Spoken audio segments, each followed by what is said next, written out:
your hearts be troubled. Now, before we can move on with the word, we see that there's already tension in the text. Because the question had to come up in order for Jesus to say to the disciples, let not your heart be troubled. Something has to be going wrong. But you got to ask yourself, this is the disciples. What could be troubling them? They were Jesus. The last 3 years of their life, they've been with Jesus. They've slept with Jesus. They've supped with Jesus. They've prayed with Jesus. They've witnessed Jesus perform miracle after miracle. What in the world could be troubling the disciples when they with Jesus?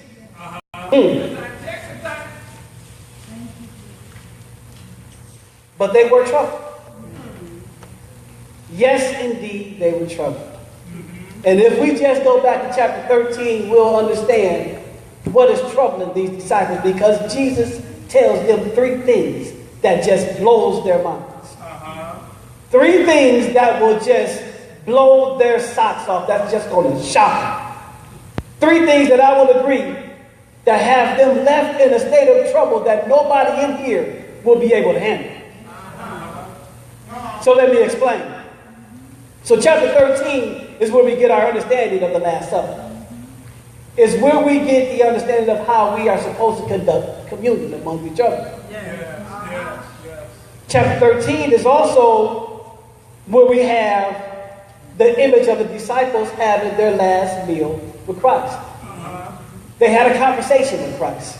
They even argued amongst each other who would be the greatest disciple when Christ is gone. Christ even ceremonially washed their feet.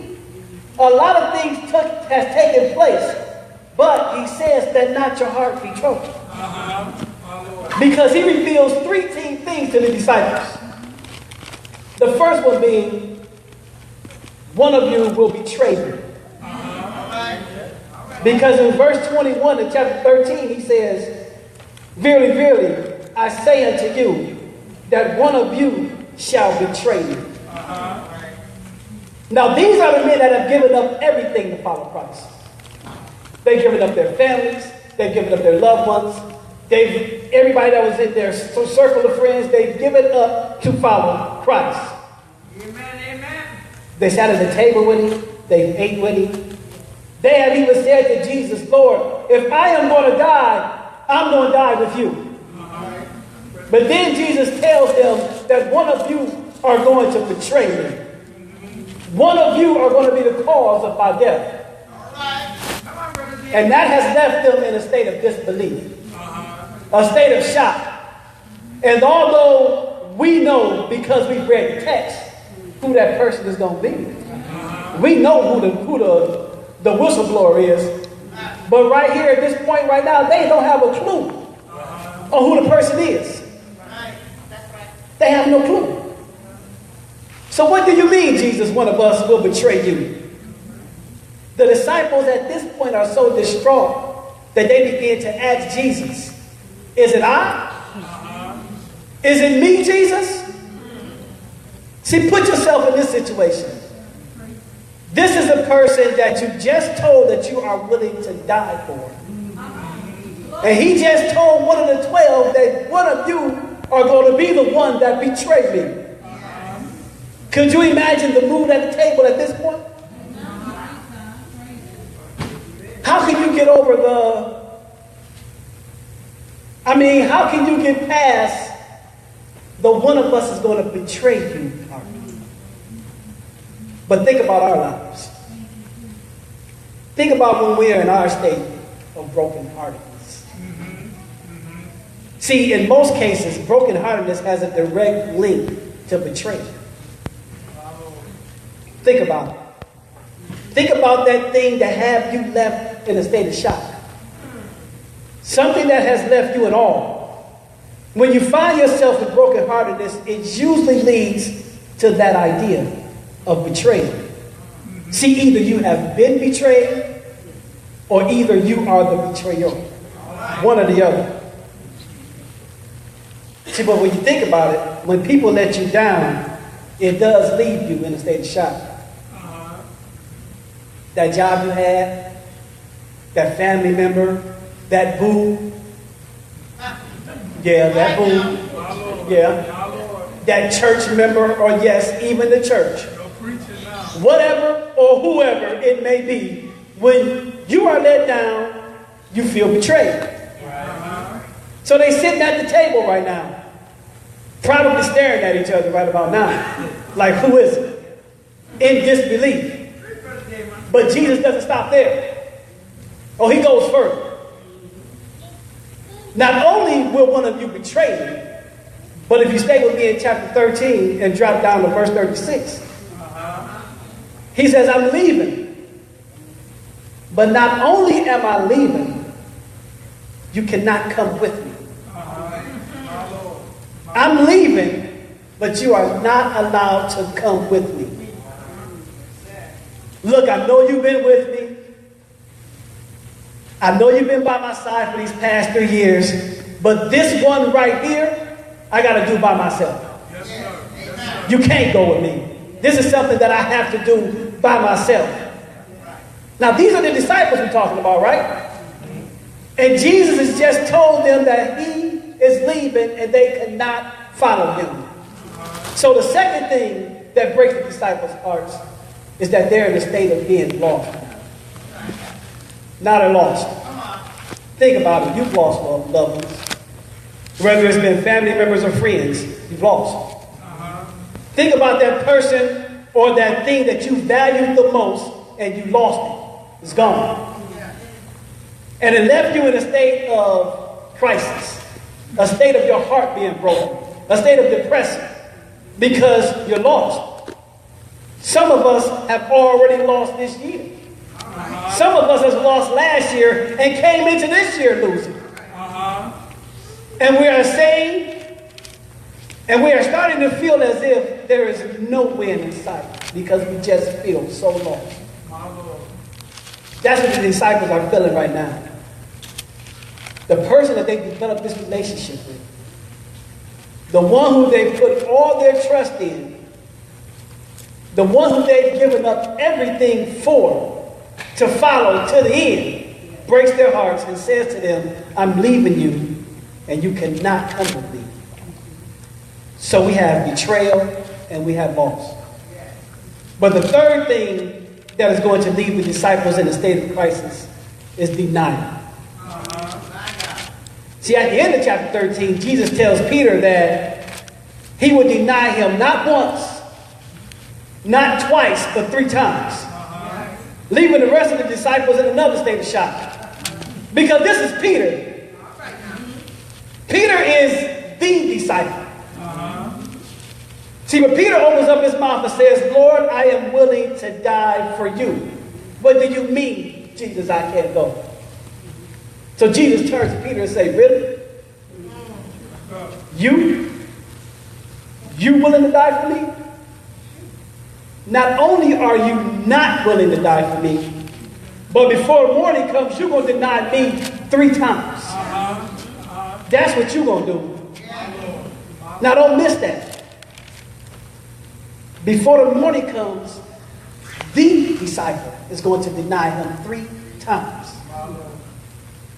Now you got to be thinking about what's going on in the other disciples' mind about this time. Because they got to be left in another state of shock. One, the guy, the it disciple is going to deny you. So if he gonna betray you, what am I gonna do? Come on now. If there's a man in the midst of the disciples, if there's a disciple that had an it on him, it was Peter. See, Peter was the guy that Jesus said, flesh and blood had revealed it to him. See, Peter is the guy that the keys to the kingdom was given to. See, Peter is the guy that was going to have the privilege to preach at Pentecost. So if there's an it guy in the crowd, it was Peter. He's that guy. And the it guy was just told that you are going to deny me 3 times before the morning. So what do you think that has done to the rest of the disciples? if Peter's going to deny. Peter, I don't have a shot. Come on, saints. You've been in that position. You said it before. If he ain't following Christ the way he's supposed to be, if the preacher can't sustain from lust, if the elders aren't giving, if they can't love, what does that say for me, right? My Lord, my Lord.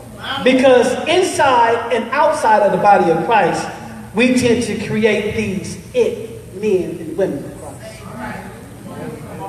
And when we see them fall short of his glory, we tend to allow that to affect us.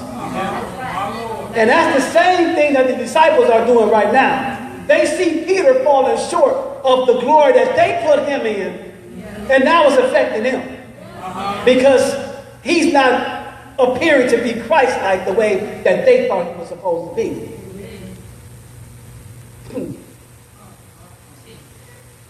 You got Bartholomew. You got Nathaniel. You got Thomas. You got Judas. All of those guys got to be looking and saying, Peter? No, not Peter. Because if there's no hope for Peter, there's no hope for me. Come on, preacher. Church, they brokenhearted. So now do you understand why they are in a state of amazement? Do you now understand why they are shook and shook up? Do you understand that on this night, the night before Jesus was crucified, that it was not just the crucifixion that has them shaken up right now? Right. They've just been dropped 3 bombs. One, you will betray me. Jesus. I'm leaving and you can't come. Jesus. And you, Peter, You. will deny me 3 times. Jesus. My Lord. The same 3 things that have people in this room today Right now. in a state of brokenheartedness that you've been. Because you've been denied or rejected. You've been betrayed or been the betrayer. Or you've lost something that you view valuable. But the beauty in this piece is that when there's Jesus, there's hope. Yes, Lord. When there's Jesus, there's beauty.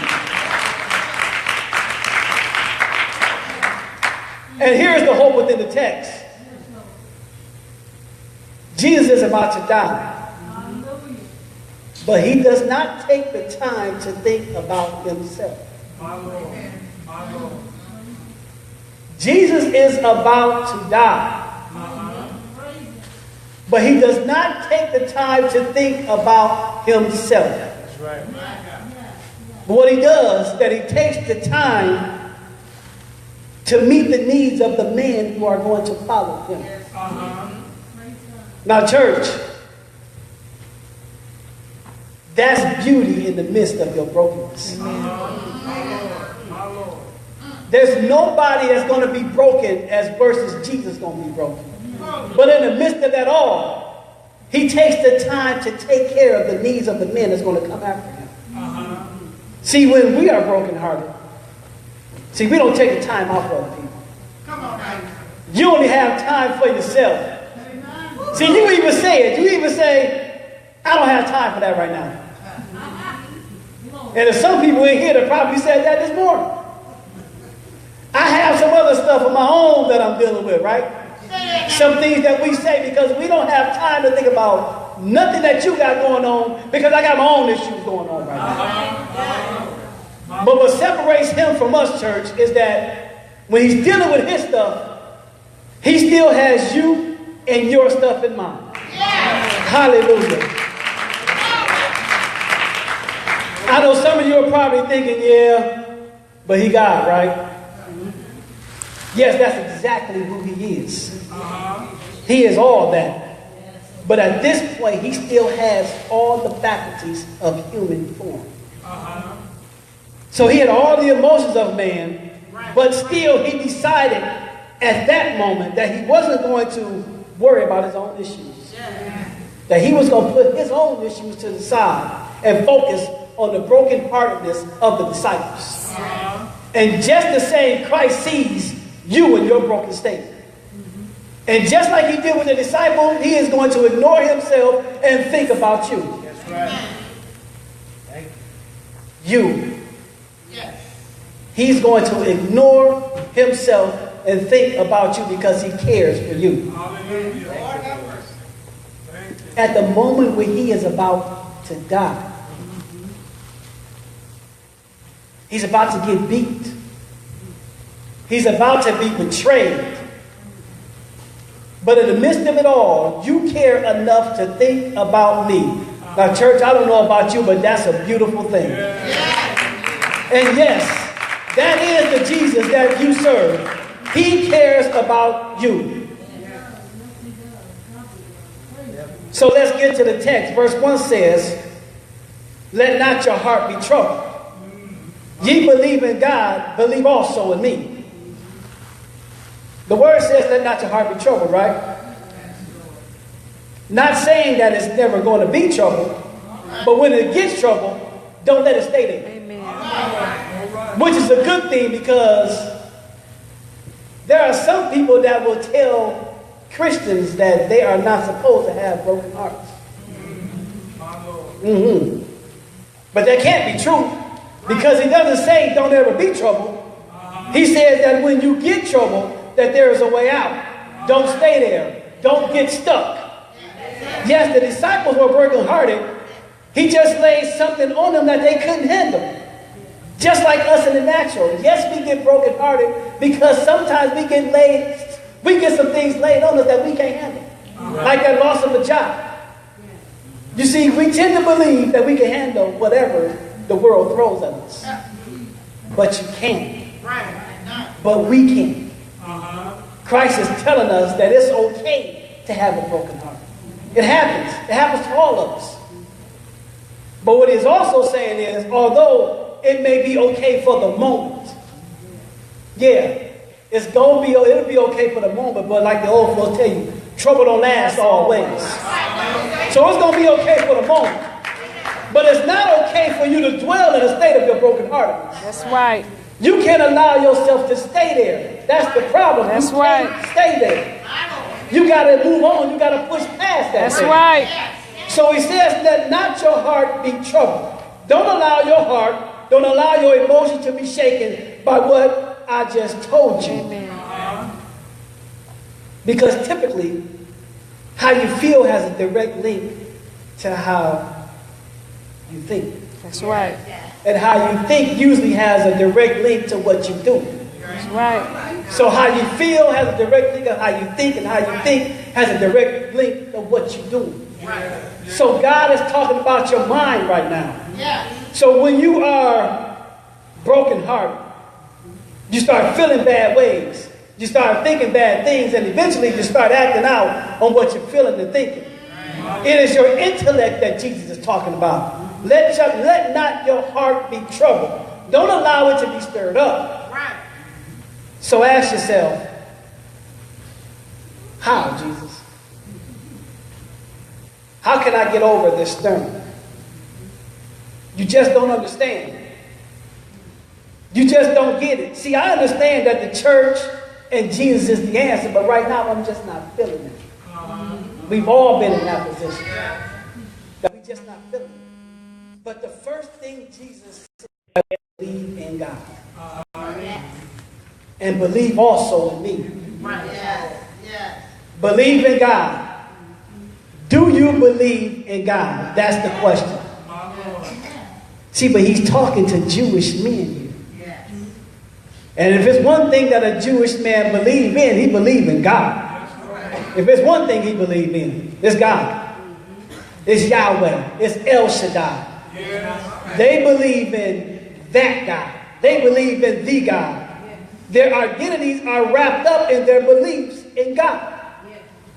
And here Jesus is asking them, do they believe in God? But Jesus is making a point. Because he says, if you believe in God, then you must also believe in me. See, he has just made himself one with God at that moment. He just said that if you believe in God for his grace, if you believe in God for his mercy, if you believe in God for his passion, then you can trust me for the same thing. Because I am God. So believe in me because I am him. I'm not just a prophet. I'm not just a son of man. I am God. So trust in his person. So what do you believe in God for? What do you believe about God? See, as Christians, we walk up to people with that question all the time. Do you believe in God? Do you believe in God? And usually we get the same answer, yes. But that shouldn't be the end of the conversation. Because there are a lot of gods out there. So we need some clarity in this thing, church. All right. Because Jesus just told you that I am God. So you can't believe in God apart from believing in Jesus Christ. So you must trust not only in his person, you must trust in who he is. You must also trust in his promises.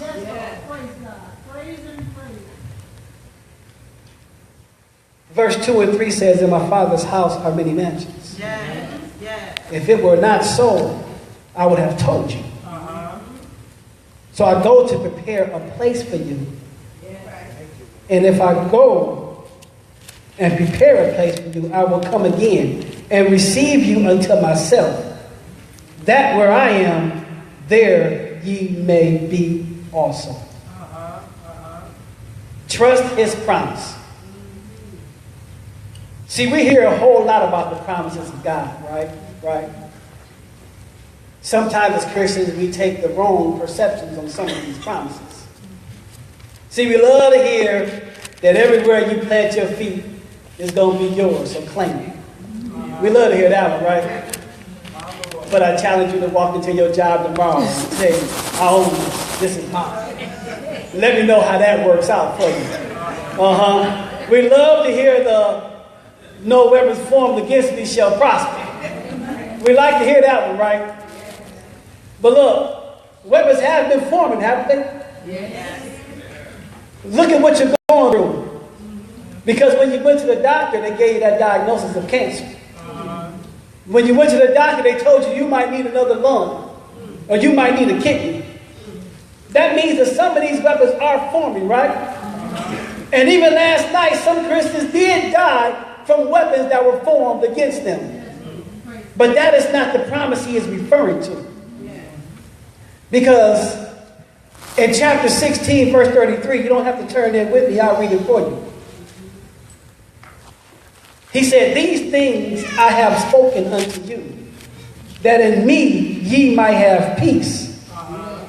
In the world ye shall have tribulation, but be of good cheer.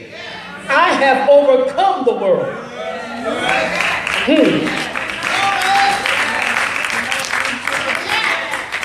See, that's the first promise of victory over circumstances right there. Yes, you will have circumstances, but God has promised you victory over your circumstances. We can just get an amen right there, because God has promised you victory over your circumstances. You're going to have them. Circumstances going to come. But God has already promised you victory over any and every circumstance that may come your way. Whether it's in this body or out of this body, Christ has promised victory over circumstances. Amen. Hallelujah. Thank you, Lord. So I can go over to Romans 8 for another one. Romans 8:18. It says, but I reckon that the sufferings of this present time are not worthy to be compared to the glory which shall be revealed in us. Amen. So whatever you are going through now, Jesus says that when you get to heaven, it's going to be small in comparison to what he has for you. Amen. He's saying that the suffering you are going through in this present time isn't going to compare to the glory that will be revealed once you get to heaven. See, some of these things that we have to explain, you got to put it in plain text. I'm a sports guy, so I have to go to my sports every once in a while. we have the LeBron James fans all across the country. And it's usually most of the younger guys that will claim that LeBron James is the greatest thing to ever touch the basketball, correct? But then we have the older generation that'll tell you there's nothing that LeBron can do that will ever come into comparison of Michael Jordan. Come on now, 6 championships, 6 MVPs. You can't touch that. But then you'll have some of the older heads that'll tell you that as great as Jordan was, he can't stack up to the 11 championships that Bill Russell won.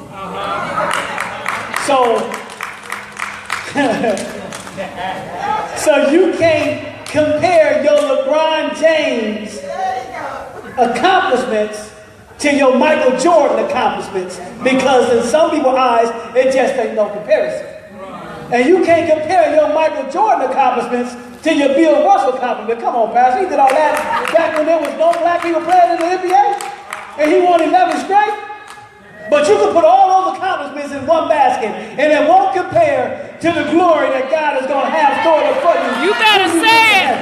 It's just not going to compare. I don't care what you do. I don't care who you go to. Come on now. Amen. Amen now. That's right. So it says, in my Father's house That's are right. many mansions.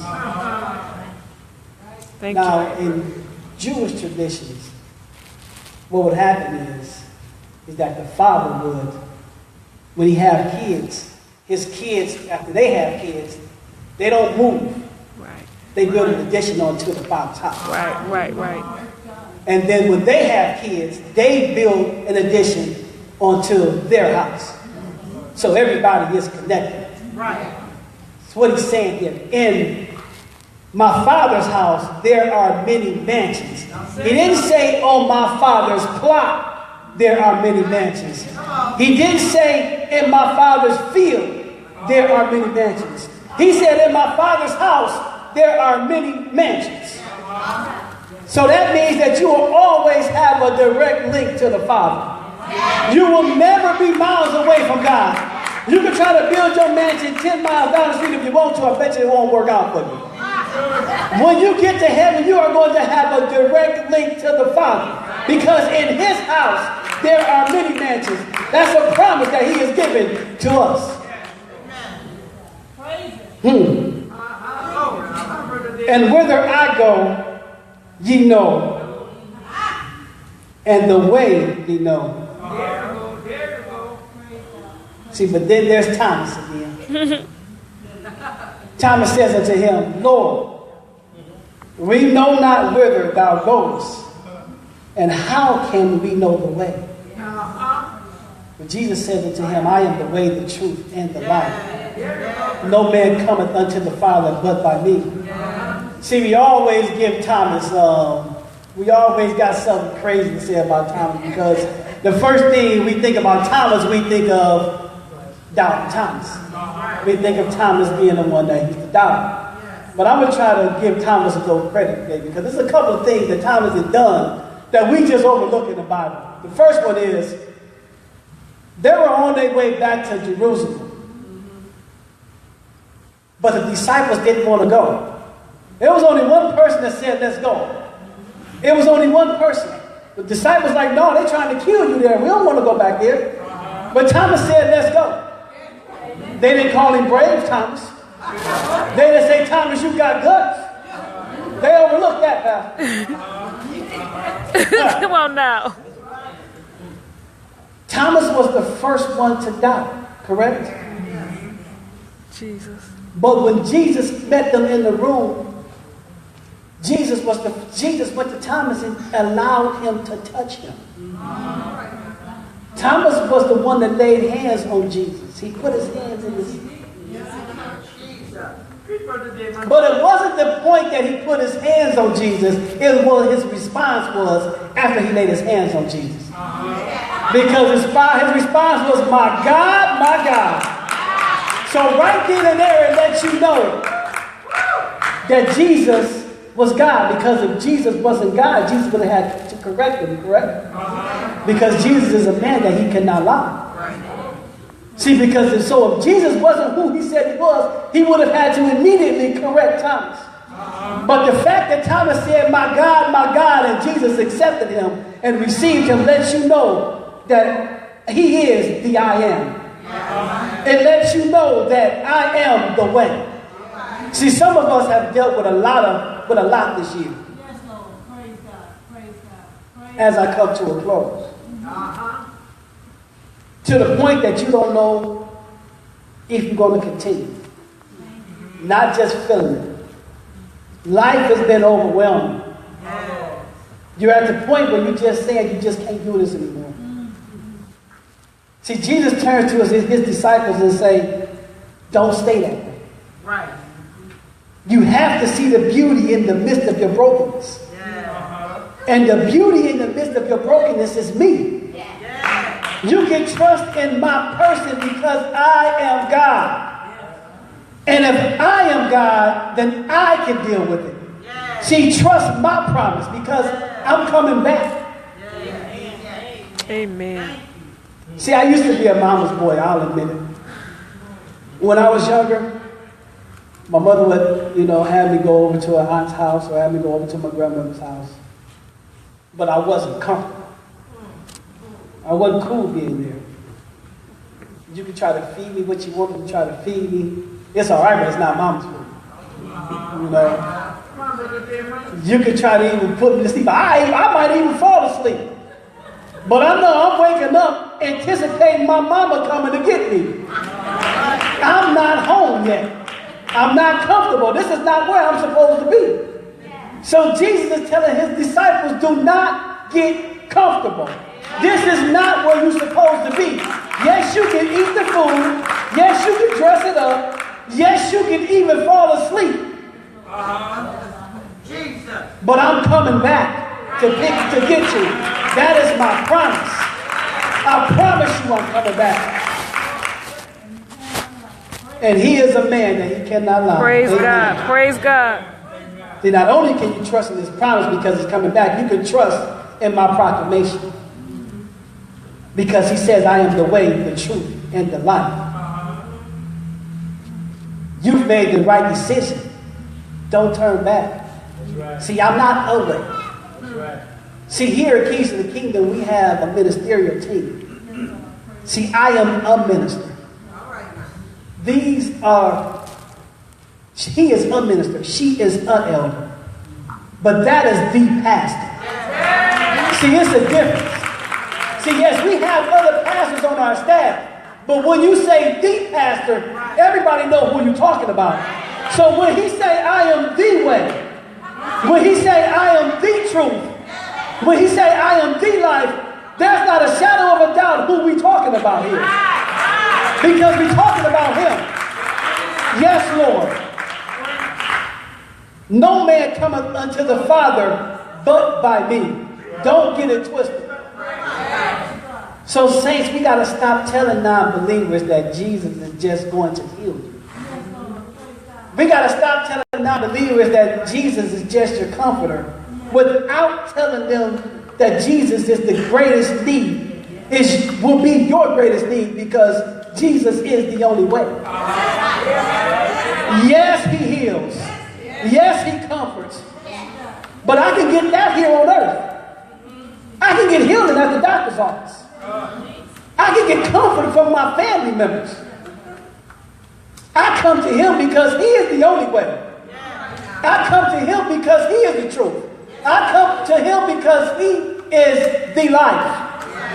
And because of that, I got the benefit package for coming to him.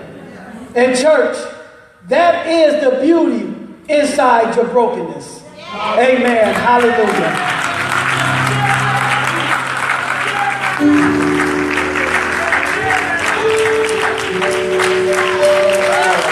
Hallelujah.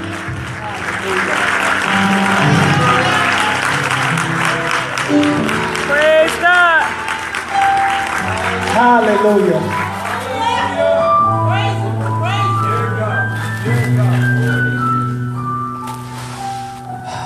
And if you've been broken,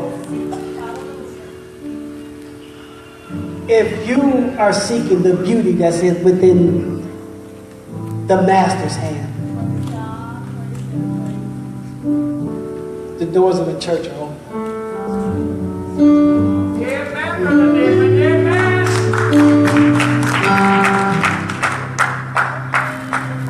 You know, sometimes we just don't understand. We just don't get it. Because we're trying to do this thing on our own. But God is telling us that you cannot do it on your own. That's right. God is telling you that, yes, it is me that will supply all your needs. God is telling you that let me be your comfort. God is telling you to put all hurt, harm, or danger in my hand. Let me fix it. I got all the tools that you need. Give it to me. So if this word has touched your heart and you just need one of these men or women to pray for you, come forward, please. Hallelujah.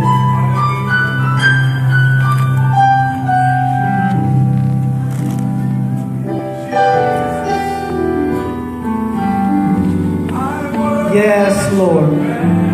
If you don't know Jesus within the pardon of your sins, Lord, you can come forward and put your hands in the hand of one of these altar workers. Hallelujah. Yes, Lord.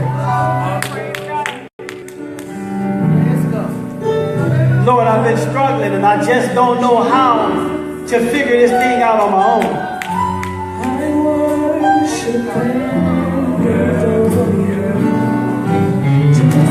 Show me the way, Father.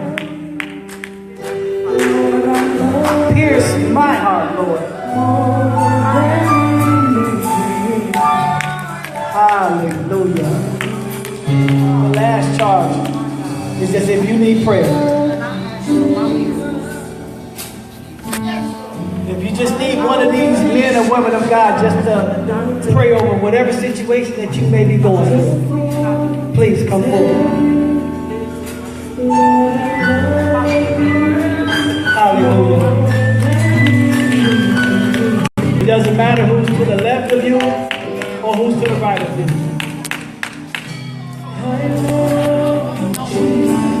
It's just between you and God.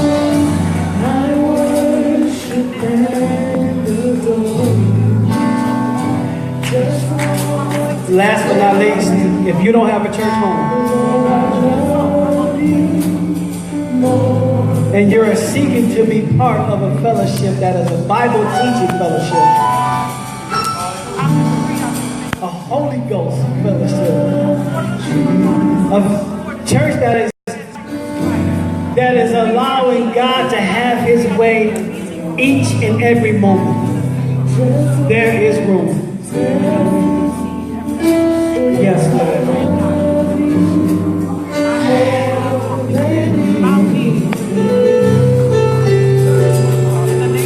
Yes, Lord. Hallelujah.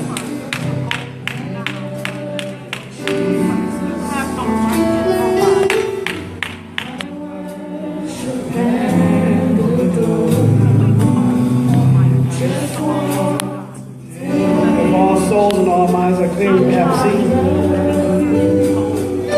Thank you, altar workers.